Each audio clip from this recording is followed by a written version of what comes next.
This episode of the Wedding Film School Show is brought to you by MusicBed, the best music licensing platform for wedding filmmakers. Head over to themusicbed.com and enter our code WFS on checkout to get a free month on your annual wedding subscription. Now, on to the show. We're kind of having a lot of conversations internally about kind of how we like to talk to people. Part of our philosophy, Jared, is like ask as many questions as you can and be a good listener. The best way to understand what someone's needs are to ask good questions, because people like answering questions. Like, they don't want to be told what to do. Couples don't know how much something's worth unless you tell them. Mm-hmm. Yep. So they only value it if you tell them it's valuable. Always asking permission, asking questions is a really big deal. Like asking people, even when you're on site with them, do you mind if I grab like a couple shots of this? No. Even something like, can I fix your dress? Mm-hmm. Don't touch people without permission. Everything in your relationship with this person is based on questions. So ask good ones, for goodness sakes.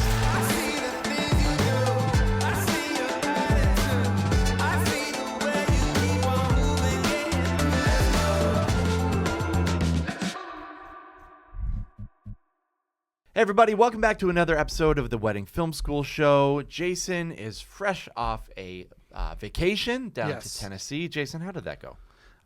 It's pretty beautiful down there. I mean, I'll say, like, I don't know how anyone there can really function physically with the food that they eat. It's delicious, but it is, I will say one good thing. If you want to go to, there's a lot of good things about, we went down to like Pigeon Forge, Gatlinburg area.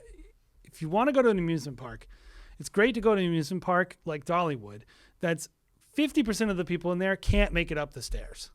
So you don't have to wait in any lines in any of the roller coasters because, you know, it's just, we'll say an older crowd. Okay. Yeah. But no, we had a great time, a lot of fun with our whole family. So yeah, it was great. Cool. A much needed break before the wedding season kicks off, which we're kind of heading into here in New England. It's, as we're filming this, it's in April, and we're about to kick off really hard kind of in May. And we're kind of having a lot of conversations internally about kind of how we like to talk to people, right? A big part of what we do on a regular basis, myself included, almost all I do now is like talk to brides and talk to planners and just networking and a lot of just like relationship building. And when you're shooting 230 weddings in a year, it tends to be pretty hard to have authentic conversations with people that are actually fruitful and actually make people feel like they're not just a number, right? And they're not just a bill that they're paying us. And so it's something that I think we've gotten pretty good at over the years. And so that's what we want to talk about in today's episode, right? Don't you think too that like this is, if you're wondering what is like holding me back or what's setting this one person apart, and you only look at their work, you're missing a big part of really why people are successful. And like when people are like, why are you successful? Why do you guys do well?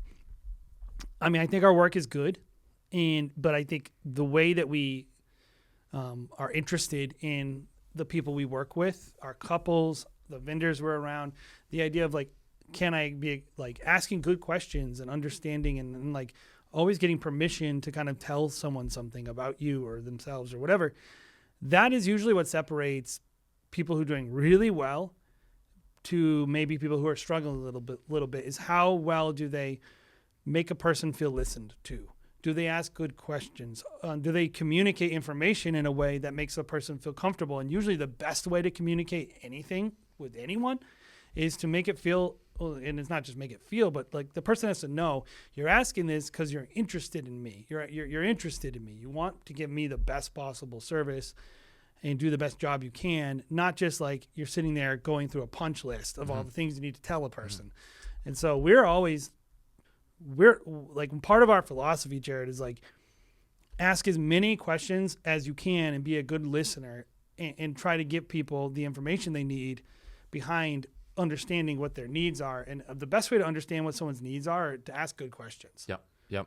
I think we tend to fall into this trap as wedding vendors, as videographers especially, probably, is you book someone, there's this long period of time in between when you book them and the wedding, right? Sometimes it's like 2 years for us. And people can kind of fall off. People forget the things that you talked about. And so what we try to do is have these little touch points in between. And one of kind of the main touch points that we're going to talk about today is 5 questions that we ask our couples pre-wedding. And usually this is done through a questionnaire.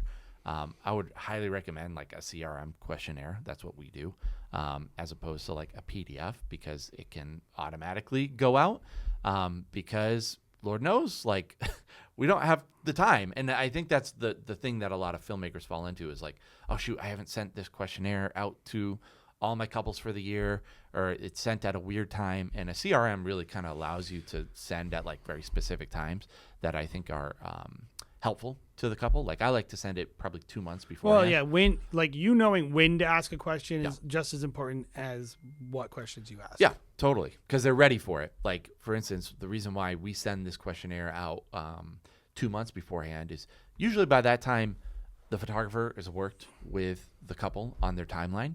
It's pretty much etched in stone at that point. There's no changes. I hate having a conversation. And sometimes you'll get brides who are like, hey, I want to have a conversation with you 6 months beforehand. And I'm like, okay, usually I do about 2 months beforehand because everything's, logged away at that point and good to go. 6 months beforehand, there's a lot of things that can change. I think the point is like these questions that we're going to be talking about. We think these are questions that you should ask in some way. Maybe you change the wording a little, but in general, you should ask these questions.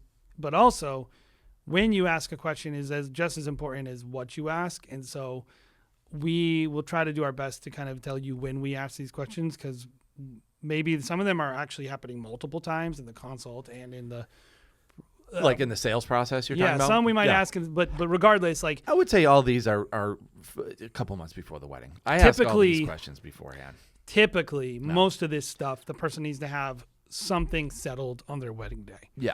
And I would say that like we do like to repeat ourselves. So like in the consultation, sometimes years in advance, I'll mention things.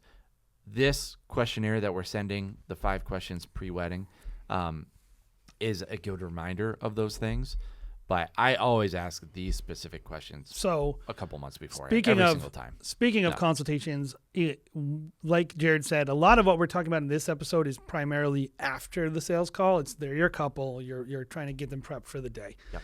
We are doing a episode of Saleable, which is our like mini podcast that Jared does about how to have better consultations, and he's going to talk through some of what he does on a sales call, some questions he asks on a sales call, and various other things. So if you want to check that out, check out the Wedding Film School Show channel, or you just listen. And they're shorter, smaller little episodes. They're very sales driven, so check those out. Yep. But today we're going to be talking about, like Jared said, 5 questions to ask your couples. A lot of it is going to happen either in a written form. Yep. But that being said, everything that's in a written form, I think the primary thing for us is these are things that you want to reiterate in a conversation. Yeah. I think it's pretty common for most videographers to send out a questionnaire beforehand. Mm-hmm. So these are questions that are spoken about or listed on a questionnaire. But then we like to have on the phone or Zoom consultation, probably like 2 to 4 weeks before the wedding. Yeah, I'm not sure everyone does that. I don't know. That's what I'm just saying. That's what we do. What we found really works well. That's what I think a lot of couples are educated to understand that they have to do. You don't have to do it that way. I've just found that it's probably what most people do. Yeah, we send a questionnaire and then we have a phone call to talk about the questionnaire. Right. And it makes people, we find they're more comfortable to have the conversation when they have prep time, essentially. So. And I would say it's probably not always this way. I don't always have this conversation if I'm dealing with a planner that I work with a lot. Sometimes I'll just have the conversation with the planner with no bride or groom present. And so it's not always the case. It kind of is a case by case depending on who I'm talking to. But I would say 95% of the time, this is what we're doing. We could even call this 5 things you got to know about every couple before you go. Sure. But it's like at the end of the day, questions are a great, you need to ask questions, learn about people. So what's the first question we like to ask people? So first question is, who are your vendors? And we like to do this for quite a few reasons, right? You know who's going to be there. You know what your relationship is with the team. you can reach out to people that maybe you've worked with in the past, network a little bit here. You can say like, hey, I love this photographer. I've worked with her a million times. Drop her a line on Instagram and say like, hey, excited to work with you in a couple weeks for their wedding. Let me know if there's anything. It's just a really great way that you can, I think, get a good grasp on like what this day is going to be. If you haven't worked with a photographer in the past, knowing that beforehand, you're going to have to put a little bit more effort into it, right? Mm-hmm. What are some things that are beneficial to you in knowing the vendor team? Any question to me is about like what other questions can it allow me to ask? Yeah. Right. And so the simplest form of the question is usually best, because if you ask a person like a bunch of other, like, you know, it just opens up the door for like what I really want to know, which is what are their handles? What is their phone numbers? What is their, like, all the things that help me to actually do what I need to do, which is text the photographer or email the photographer. Just the basic logistics side of things. Like, but also marketing and sales. Right. Right. Because I have the amount of money we make off of those Instagram hashtag or Instagram handles being given to us. It streamlines our post process, right? Mm-hmm. So when we deliver, this is just from our questionnaire. When we deliver a teaser, we immediately are going to that questionnaire, looking at all the vendors, tagging all the vendors, making sure it's the correct vendor, by the way, because there's a lot of, I don't know, any hipster name you thought of for your business, there's probably someone else with that name out there. Something in oak, probably. Something that's in oak. Yeah, or that's the name. Salt and wind or Yeah. whatever it is. And so you want to make sure you have the right one, Yeah. which we have unfortunately probably tagged people wrong a few times. Yeah. But in general, we do it. And like every time I'm tagging people on Instagram, I get so much more reach. Totally. And it's like Huge difference. Like Huge talking like difference. 5 to 10% more reach. maybe when more you're tagging sometimes, people. maybe Yep. double. I've seen, but regardless, it's like, so we want relationships with these people. We want sales relationships with these people in the future. We want to be able to reach out. We have a lot of things we're going to do with that information. Yep. The couple doesn't necessarily need, we don't tell the couple all this. Like they don't care one way or the other. We're not going like, thank you so much for giving me all your vendors. Now I can actually, do you know that it's really important to have the vendor relationship with the photographer very good? Now I will email, like all that junk. Yeah. But that being said, you can say something like, oh, I love that photographer. They're amazing. Your day, that means so much to couples Yep. when they realize that the vendor team likes each other. I've had so many couples, I don't know about you, Jared, but they've said, oh, that makes me feel so much better. Yeah. Something like that.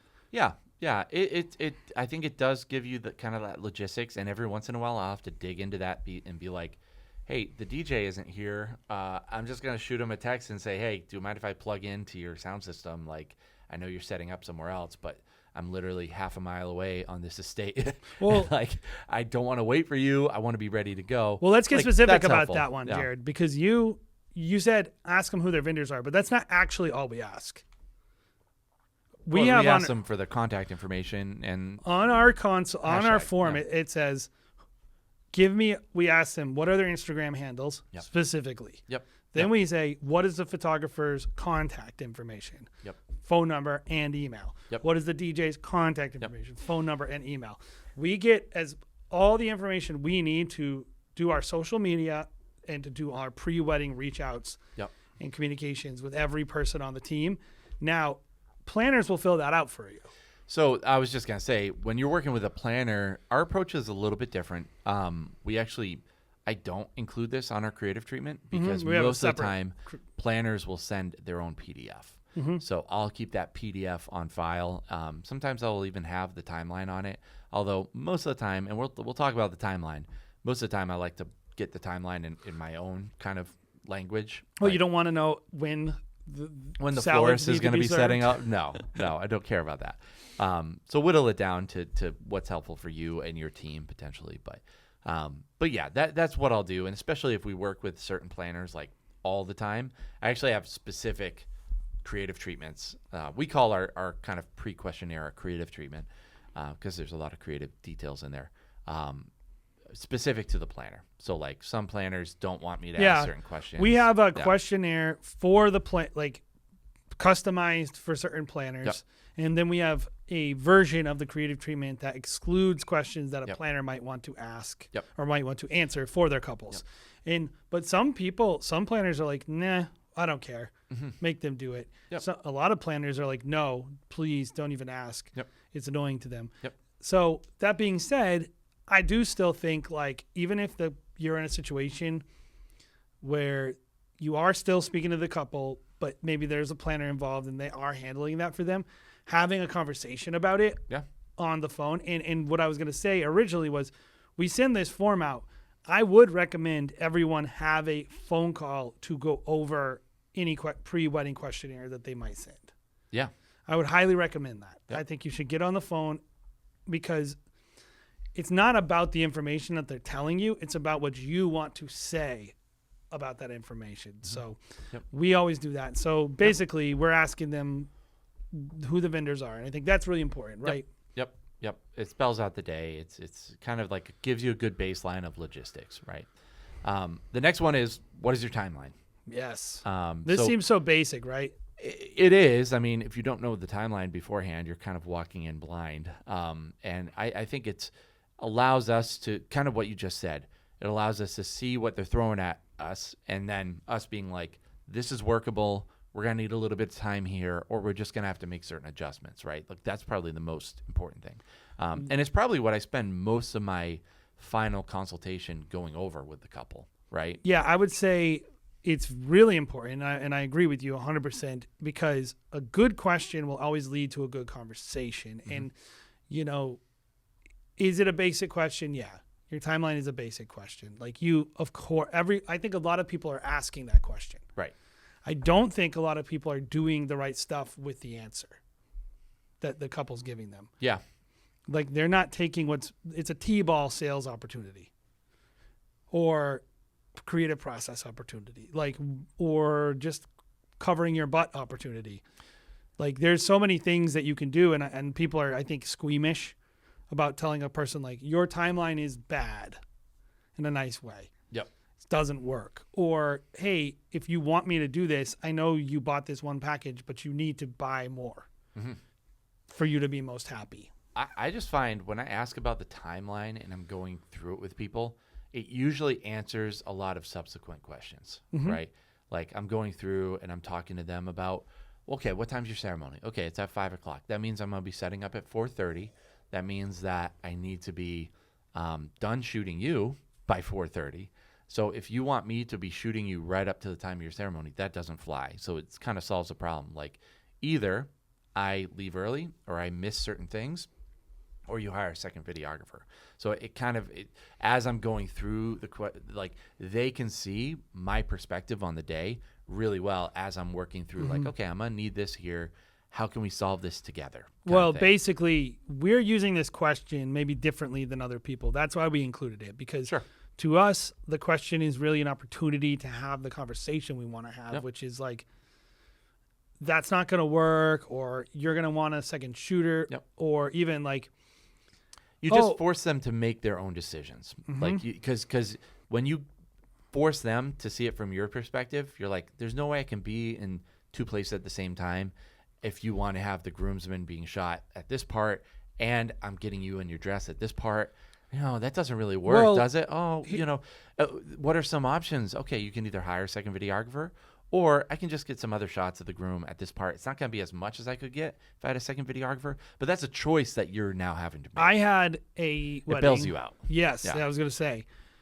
This question asked with the right response from you will cover your butt in the future. Like, I had a wedding where the person's like, oh, it's really important to me. I rented this car. It's this fancy car, and I want shots of my dad helping me get in the car. And I looked at the schedule, and I'm like, but you also want me to be X. And I know how that's going to go. Yep. Like, I know that this car could show up at any time. The dad could be ready or not ready. There's so many things about what she wants that just weren't going to work. Yep. And I was like, and she wanted a bunch of coverage of the guys, but, it's fine. They're really close. How close? 15. No matter how close the person says that person is to them, they're not close. Yeah. It's like immediate, like, what is it? Bird's flight distance. It's like, yeah, if I was to, like, leave from here right now, but truth is, I have to go get my car. It's in a parking lot 3 stories underground. Like, I'm going to have to go there and park in a parking garage 4 stories above ground. Got to get my gear Like, in and out of both houses. I got to come in. Yeah. Like, and so. You know how it actually works. Yeah. And so I'll say stuff like, if you really want this covered, then he needs to get ready at 10 a.m. Yep. I will show up from 10 to 11. Then I will show up to you. So You I make can- it seem terrible. Yes. Or just like literally, you can make the sacrifice. Yeah. I can cover the coverage, Yep. but Yep. I can't be in 2 places at once. Yep. You would think that's self-evident, Jared, to people. It is not evident to them. No. They're not thinking about you. You have to be realistic about, like, this person, more than likely, hopefully, it's their first wedding that they've ever planned. So they're probably not going to be super cognitive of what people are doing throughout the day. So it's like they just plan the day. They're like, oh, they'll get it. They just think, here are the things I want. I spent a lot of money and they're just going to get it. And throughout the day, you're like, well, it's actually just impossible. And they're like, oh, yeah, I didn't even think about But that. here's the point. But that's your job. Yeah, here's the point. The question is a better way to say that Mm-hmm. than to just come out and say, I looked at your schedule that you sent me and it's blows. terrible. Like, Yeah. Like, because what I'll typically say is, let's talk about your question. Let's talk about your schedule. Yeah. And then I might say, one thing I noticed is this. What would you, because again, another question will come out of Yeah. that. What would you like me to do here? Do you Yeah. want me to come, like, how Yeah. do you want this handled? Then there's the upsell. Yep. Then you can make money through this. If you ask good questions, you want to not sell salesy. Yeah. Respond to a problem the customer brings up. Yep. Don't just do it in a salesy way. Ask a good question. Let them tell you what they want. Yep. Solve a problem for them with your product. Don't just offer the product out of the blue. Yep. If a person sees like, oh, if you get the person talking about, I really want footage of me and my dad getting into this car. Yep. They're either going to buy something. I think in this case, they chose not to buy anything. But you know what they also didn't do? Yell at me when I Complain about delivered it. the Yep. film that it didn't have something because Yep. I told them explicitly, since you're not getting this, Yep. I'm not covering it. Yep. We have it happen all the time. Something I have to talk to the team about a lot. It's like, even at the end of the night, when you get to the end of the night, it's like usually we stay for like an hour of like open dance floor stuff, unless the schedule we've talked about it and we're like they're doing a send off or something like that. We've had people surprise us at the end of the night with a send off, or on the timeline that they give us, it says, hey, send off at the end of the night. We have to address that send off. If their 10 hours of coverage ends at 9 o'clock and they're expecting me to stay till 10 o'clock, I have to tell them, hey, and I have to essentially make our team salespeople. Like, hey, I noticed this. We're here until 9 because we're starting at 11. 10 hours of coverage. You want us to stay until the send-off at the end of the night, or does that not matter? And they're like, yeah, we really want you there. And be like, okay, we're at the 10 hours. Do you want us to extend to that point in order to cover that? The question that leads to the questions. Yeah. Right? And then they're like, oh, yeah, that's fine. How much is it? Okay, yeah, totally. Or, no, great. I just solved the problem. Yeah, I don't need to be there. I'm Yeah. going to leave, and they're not going to be offended at me. Like in everything you're doing with a couple, you're getting permission. Yep. Multiple times throughout Yep. the process. Permission to pose them, permission to do X, Y, and Z, permission to leave. Yep. Like if you say, I think it's totally wrong to say, well, I hit 10 hours, I'm out. Yep. I think everything should be like explained to someone so that they feel taken care of. Yep. Yep. So anyway, I think you might be listening to this too, being like, oh, you would charge someone extra to be able to cover like an extra hour. I would say yes. And then if they decide not to cover it and then day of, you're like, I really want to cover it. You make the decision day of, like, I'm just going to stay for an extra hour and be the good guy. And then they think you're if great. that's a decision you want to make. But they have no expectation that you are going to stay that people, because they made that decision. yes. Yeah. Couples, They showed it was important or not important to you. couples don't know how much something's worth unless you tell them. Mm-hmm. Yep. So they only value it if you tell them it's valuable. Yep. So if you say to someone like, I'll stay and it costs this much money, and then you do it for free, they're viewing it as getting $400. Yep. If they think you're supposed to stay, they're viewing it as like, you're taking something that they're offended about and turning it into something that they're delighted over. Yep. And I think it's like so many people don't take these layups because they either just rely on a questionnaire Like, do I really need to ask them their schedule? Not really. You just look at it, I guess. Yeah. I've shot tons of weddings where like I'm not able to speak to the couple and I just look at the schedule and go. Yep. I've shot enough weddings. I don't need to actually hear anything out of these Yep.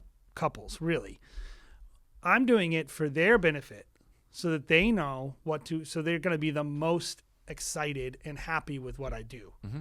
And I think that's the way you need to think about a question about the schedule is like you are solving some of the biggest problems every wedding creative has where a person, they don't understand what they're buying no matter what they say. They don't understand what you're going to do the day of. They're maybe nervous about the schedule or they're really ambitious. They're planning all way too much and their expectations are way too high for everyone.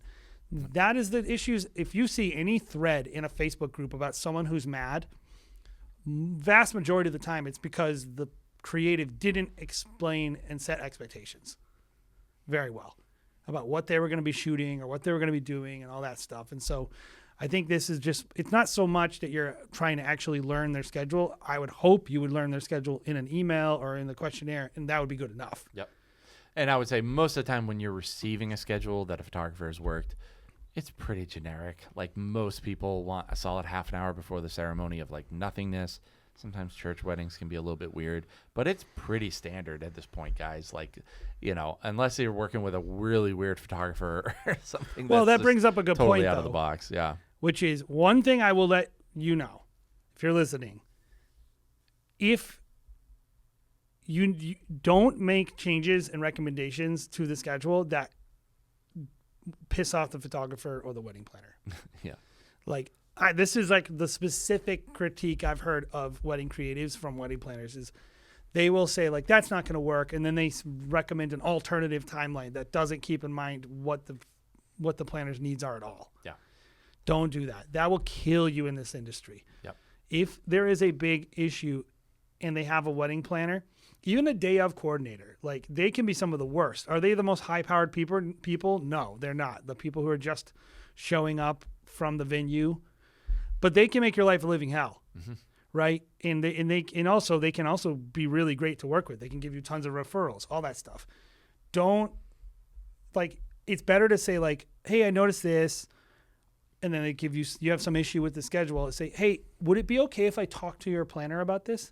Yeah, I would say, we'll coordinate that with the photographer. You don't need to worry about that. Yeah, But just if there was a big thing that I wanted changed in the timeline, I wouldn't even bring it up to them on the phone. I would contact the planner separately and be like, hey, I was on the phone with them. I noticed this. What do you think? This is I gonna be might bring really it up hard. to the couple, but it depends on what it is. If it was something having to do with Just because putting myself in the mind of a bride, I don't want her to think there's any problems at all, ever. Like, and so maybe the planner has a reason why things are a certain way. There's no way around it. I just will approach them separately and be like, send them a text. Hey, I noticed this. And then she could be like, that's a good point. I didn't even think about that. Or this is why we're doing it. And I don't even have to bring it up to the couple. I think I'll just make it work. Like, whatever. if it was something like, what I would bring up to the couple would be more, is this super important to you? This thing I noticed. Is this an important thing to you? Did you ask for this? Mm-hmm. I would want to know like if it was really important to the couple or not. Yeah. Yeah. But I wouldn't recommend changes and things like that. Yep. Like you don't want, because what planners will say is like, oh, I let this person talk to my couple and now they're all stressed and they're messing with me saying, Exactly. why is this schedule messed up? You don't want to sow any of those seeds. Yep. You want to make sure that you're not causing issues. And so if there's a planner involved and you got a schedule, assume that this person did it for a reason. So that's the last thing I'll say. So number 3 is what relationships are sensitive. And that's like, you mean like within the concepts of the family wedding relationships, friend relationships. Like I've found this question to be super helpful, and I'll refer back to it day of, like almost every single time, to be like, who's divorced? Who hates each other? Are people cordial? Did someone die recently? Like just being like, you know, I've had assistants in the past be like, where's mom? Oh, mom died a month ago. Like, you know, what are you doing, dude? Like, literally it says it in the thing that you have access to. And like, you know, I have to yell at people about that kind of stuff. Pay attention. But pay attention. That stuff's super important. Like, and understanding the dynamics. People might be grieving, like, they might not hate you. It's just the fact that mom died a month ago, and they're gonna interact a certain way, or when. Well, think about like something mom died a happens- month ago. Everything is gonna be different. Yeah. Like there's a lot of things that are gonna. So it's like not just a relationship question of like how are they gonna act, Yep. right? But it's gonna affect your timeline. Yep. It's gonna affect like, oh, they're not gonna do a mother son dance. Yep. Because the mom died. Yep. And so Understanding why those things are happening, and then also like if people are sick, if mom is sick, dad's sick, you want to shoot the crap out of that day and be sensitive. We had someone recently who was like, I think it was last August. Mom was very sick. She watched the ceremony from a window. Yep. Inside. I shot that wedding. Yep. She was the wedding was happening outside. She did not want to be seen. I didn't see mom all day. She No, was and it in the affected corners. every single thing about how we shot, right? Yep. Because like we didn't have full access to the building. Yep. It was pretty much like don't go searching around, which we normally would do. We normally go upstairs, right, and go open Creep every into door. people's rooms. Oh, open every door. See Yeah. where the good light is. Yeah, Check yeah. out the hotel. Yeah. Yeah. Right. And this wedding, we were like, and we basically built our prep around the situation. Yep. Right. And it's like there's a lot of things that you need to keep in mind, and like you have a great opportunity to win brownie points with a couple too. Mm-hmm. Like, tell me about this. Oh, are we doing anything special with that? Oh, yeah, he's actually going to dance with his sisters. Mm-hmm. Right? Oh, that's amazing idea. I love that. Like the other thing about it is storytelling. Mm-hmm. Right? The story that you tell is about this family. And if you're like, now there's some things you can't know. Like how many times have we been like, remove that clip of that bridesmaid. She slept with the groomsman. Yeah. Right? Like weird stuff that you couldn't know. Yep. But then there are things that like we find out, oh, this person's mom passed or these people are divorced. You don't put them in clips next to each other in the edit. Yep. You don't make it look like this couple is in love. Yep. Like you separate them. You give them their own parts of the video. Yep. Just things like as a storyteller, you need to know this stuff. Mm-hmm. Yeah. I think all of it is, and I think at the end of the day, it makes your couple feel like you're thinking about them. You're thinking about not only the film that you're making, but also how they're going to be feeling day of the wedding. Like how are their emotions going to be kept in check, or sprouting, and then also we'll be ready for those moments when they do, Yeah. How do you feel like asking? Do you feel like this might be uncomfortable for some people to ask about? And how would you recommend they kind of just like get over it and ask the question in a way that is not weird to them? I think the question is in a questionnaire, which is helpful because you don't have to just ask them. You're asking them in a questionnaire. So they can explain it however they want in a questionnaire. And then when I get to that point, usually I'm like, so next question, are there any family situations? Kind of explain this to me a little bit. And I'll just let them actually. So I won't be like, your mom is divorced and your dad, tried to commit suicide or something terrible, explain that I'm like, explain the situation to me, how you want us to cover like certain things, like because then it's just in their own words. Well, how like, many I times don't have want to you ask them. I don't want the words to even come out of my mouth, really. How many times have you been to a wedding, Jared, where like the family portraits takes 3 times longer because the dad won't even be in the same room as the mom? Right, exactly. Like that will, because when I see that, I go, well, that's my portrait session. Yeah. Right? Like, I'm not going to tell that person, like, can you tell your dad to grow up? I need portraits, right? Yep. But I know my film is going to be a lot different. Yep. So, Totally. And it just helps you not look like an idiot. Well, most of the time, people will say, oh, they're divorced, but it's fine. Yeah.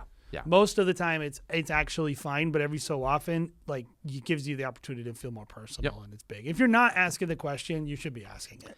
And also, in this part of the questionnaire and the conversations, I usually am asking for people's names, like a list of people's names. It's a good opportunity. Like right after that, I'm like, hey, who is your brother-in-law, sister? Like, who are the actual names? And that way, like, I've literally been like, this person was introduced to me. I know their name starts with the, J, but I just want to make sure so I can feel confident going up to them and be like, hey, Jacob, we're going to go, take photos, like come this way. That's super helpful. Just, again, it's kind of just covering your butt, getting your basics, like, finding out who the vendors are day of. It's just like basics that you have to have just in case. I mean, at the end of the day, as storytellers, we're telling family stories. And so you got to know the family. Yep. You can't just only focus on the couple. Yep. Number 4 is, what kind of music do you prefer or enjoy? And this is kind of a hard conversation, and it's only gotten really harder in the last couple of years, I think, with the emergence of like TikTok, Instagram Reels, because everyone expects you can just use whatever music in the world for their wedding film. People are picky. How do we kind of approach the music situation? So I think the biggest thing for us, and I think for most wedding filmmakers, should be you want the person to like the music. That seems basic, but it is really the actual goal. Is like you want this person to not just like it, you want them to identify with it. Mm-hmm. You want them to think in their head, like, this represents me. And it's really hard to do that exclusively based on spending time with someone. You could be like, oh, like, come and do an engagement session with me. We love line dancing. Now, my question is, does that mean you should put line dancing in their film? Mm-hmm. No, I need to know their taste in music, right? So, like, whether it be like you read their answer and you're like, this person's trying to show off, right? They're trying to give me a bunch of like deep cut artists that they're into, or they just clearly don't know anything about music. Yep. Right. Which is fine either direction, but it knows like it helps me know like to dig in a little bit more. Like when I'm like going like I'll see they give me a bunch of singer-songwriter kind of stuff. Or maybe it's like kind of like borderline hipster, but not like crazy, like Lumineers. Luminaries or what is it? Lumineers? Lumineers. The Lumineers. And I'm thinking in my head, like, okay, like if I bring up like that kind of music, hey, so you said Lumineers, you kind of like, what about the Lumineers do you like? Do you like Hey Ho, that song or whatever? Mm-hmm. Or is it more like their other songs? Oh, no, I just like that one song. Mm-hmm. I was hoping you could put that one specific song in the video, actually. Yeah. Versus like, oh, yeah, I know that's the popular one, but I really like singer-songwriter, or I like more earthy. Who else do you like? Oh, I like Mumford & Sons, like this. Oh, there's this artist I really like on Music Bed. Mm-hmm. They're very similar. You might want to check them out. Let me send you a list. Like, it just lets you have the conversation you want to have and kind of fine-tune it a little. It also affects, I think, the way you shoot the wedding. Mm-hmm. Like, if you know what their tastes are and what they're going to love, like, if this person's like, I love EDM. We've had a lot of people over the years who say they love EDM. Yeah. Right? Which sometimes we do something with, sometimes we don't. I will ask that specific question, though, in the consult. Like, hey, I saw you said you like EDM. Are you telling me you want your wedding film to have EDM? Yeah. Or are you just telling me that? Yeah. Don't assume that person giving you the answer is thinking through their answer and thinking that. Yeah. It's twofold. It's what kind of music do you enjoy in general? It helps us get a sense of who you are. That's what we ask, basically. But then also, what kind of music? Yeah, it does inform what kind of music we're going to use in your wedding film. Clearly. We don't ask them what wedding songs you want in your wedding film. We ask them about them. Yeah. And I think that's the most important part of the question. If there's a nuance to it, you might want to tweak. Is like, I don't think you should ask a person or make them feel like they can just have the final say on all the music in there. Like, giving a person too much control and then ripping it away is a bad experience for couples. Letting them know you're trying to understand them, that's a good experience. Yeah. That's what our actual goal is. This is a really hard question, and it just informs so many decisions you make as the creative and a customer service professional, right? What kind of music do you prefer? Because at the end of the day, you want, exactly what you said, you want the couple to love the film at the end of the day. That is the most important thing. Now, getting to that point is difficult because you have music licenses you have to deal with. You can't, like you said, you can't just go on to, Apple Music, download a song and use whatever. You have to actually download something. You have to find something that works within the context of like a wedding film. You have to find something, like if they hate country music, you obviously don't want to use a country music. So I tell people, generally, you can be as involved as you want to be in this process. But I want you to be involved up front because, Again, I want you to love the music at the end of the day that that's going to be in your film. I want you to love your film, and music is a big part of that. But then also, I don't want to have to re-edit anything. Yeah. That costs me money. So trying to solve a lot of problems here up front. And so the way that we do that is that just generally asking what kind of music do they like. But then also we have a lot of disclaimers on our written creative treatment that says essentially you can pick the music through these music groups if you prefer to go that way. I tell people most people don't choose their own music. They give us a genre that they generally like. But if they're going to be extra picky, they can go on and pick their own song. I let people pick their own song because if they're going to go that far, then generally they really like music. They have a strong preference, which is helpful. And honestly, I do enough wedding films where I don't care. I don't know if someone wants to pick their own music and they're going to be hard-nosed about it. Great. We'll do it to whatever song you want. We'll deliver it. And then, I know you're going to like it at the end of the day. Yeah, there's nothing you can really do if someone. Maybe we differ on that, but No, I think I basically agree. Yeah. I think if I didn't want that result, I wouldn't ask that question. yeah. Like I've had people choose their own music, choose a very specific song, and then complain about it. So people are actually crazy when it comes to music.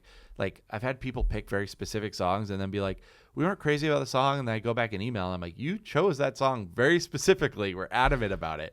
Again, though, this goes back to even like the schedule or everything. Yeah. It's like you're asking questions to have conversations that will facilitate your butt being covered. That's it. So That's it's like it. when I say it covered my butt. So then she was like, I guess it's good. I do like the song. It's like, yeah, you picked it. So at some point you liked it. Well, and also when I'm going to charge you more money for it, you're not going to view it as me failing. Yes. That's you screwing up. I don't want to be the one who screws up. I want them to be screwing up. Exactly. And I'm not trying to put anyone in that position. Right. But I don't want to be in the one who's in that position. I want people to feel like I've given them 4 parachutes before we deliver the film.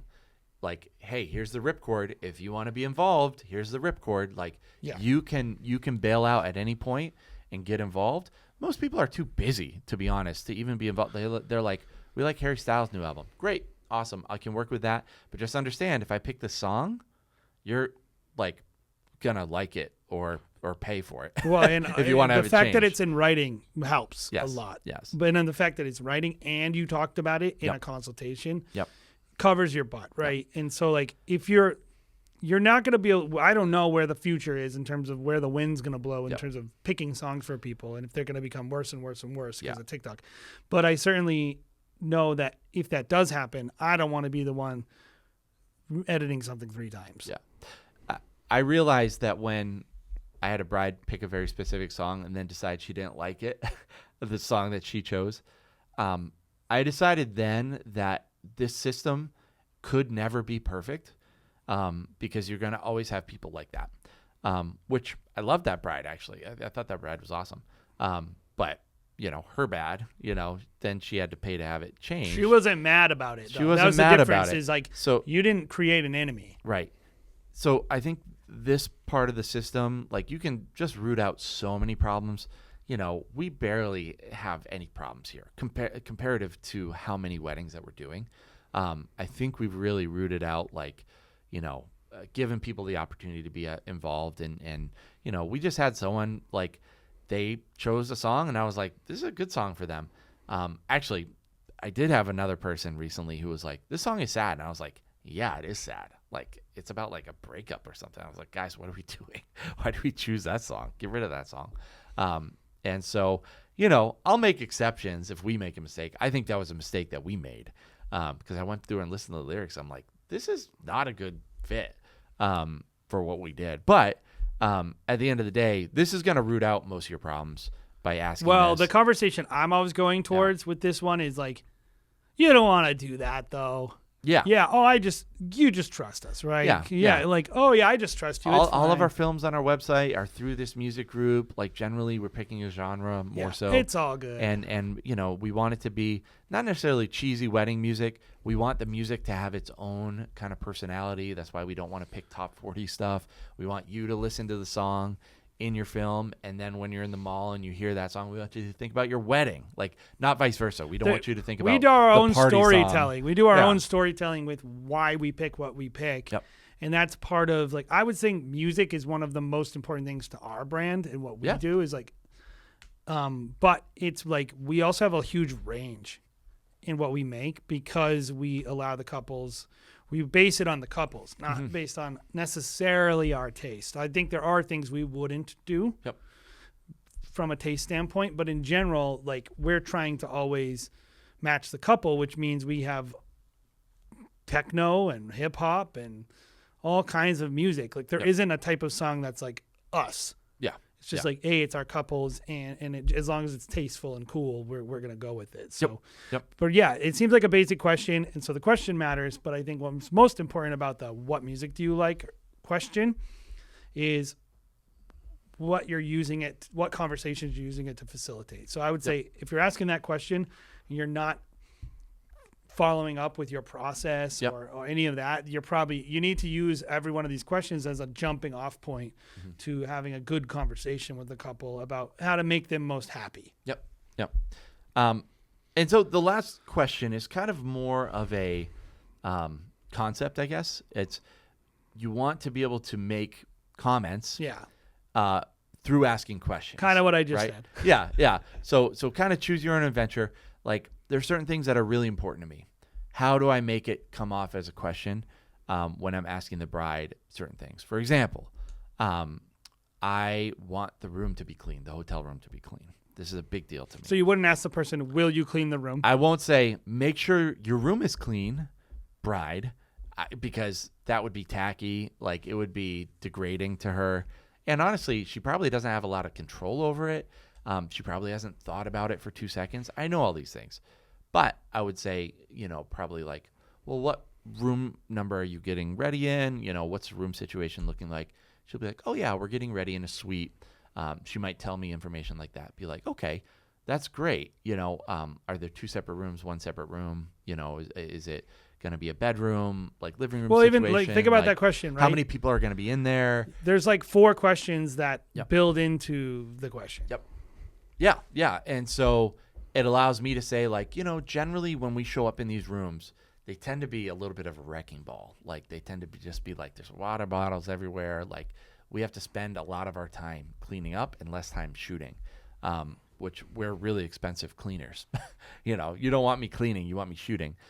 So what I usually recommend is, like, have a point person or maybe do all your getting ready in one room and have the other room as like a staging room. Make sure you can ask hotel staff to come up and make your bed in the morning, so it's nice. It's not wrinkled. Like, there's a lot of things. Yeah, that let's dig into that question, right? Right. What room are you getting ready in? There's a lot of questions that would come out of that question. I would ask questions or statements. One of them would be like you just said, how you want the room to be clean, right? Oh, listen, just if there's certain things where I want to have the room clean. The other question might be, hey, listen, are you? Earlier you asked them, are you doing a letter reading? Yep. They said, yes, I am doing a letter reading. Okay. Then you asked them, what room are you getting ready in? And they said 1 room, not 3 rooms. So you go, okay, is everyone going to be in that room? Yes, everyone's going to be in that room. Back to the letter reading, right? When we do the letter reading, would it be okay if we asked everyone to step out? Or we go to another room. Oh, we don't have whatever. another room. Yeah. Oh, we have nowhere for them to go. Yep. Like, all these things. Like, there's a lot. You're trying to do a fact-finding mission about what your shoot is going to be like. Yeah. Is it going to be messy? Is it going to be clean? Is it going to be packed?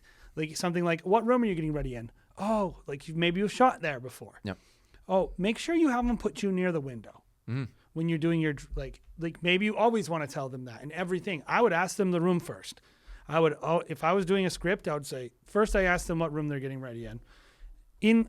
Based on that answer, I always say the same friggin' thing, which is tell your makeup and hair person, please set you up near the window.